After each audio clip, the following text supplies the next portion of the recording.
আসসালামু আলাইকুম প্রিয় বন্ধুরা, আপনারা সবাই কেমন আছেন? বাস্তবতা সত্য কথা কি জানেন, জীবনে চলতে গেলে আপনার জীবনে বহুত বাধা আসবে, বেদনা আসবে, কষ্ট আসবে, দুঃখ আসবে।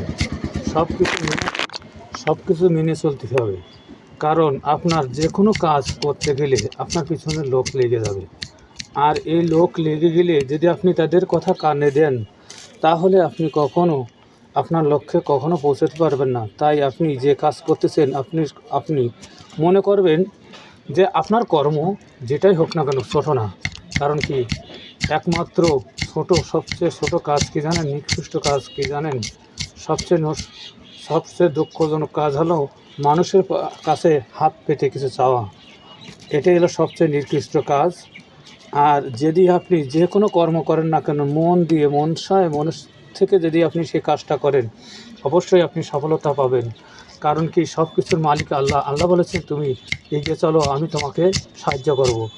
অবশ্যই বন্ধুরা, আমরা সামনের দিকে এগিয়ে চলব। আবার মানুষকে সাহায্য করার জন্য অবশ্যই এগিয়ে যাব। ইনশাল্লাহ ভালো থাকবেন সবাই।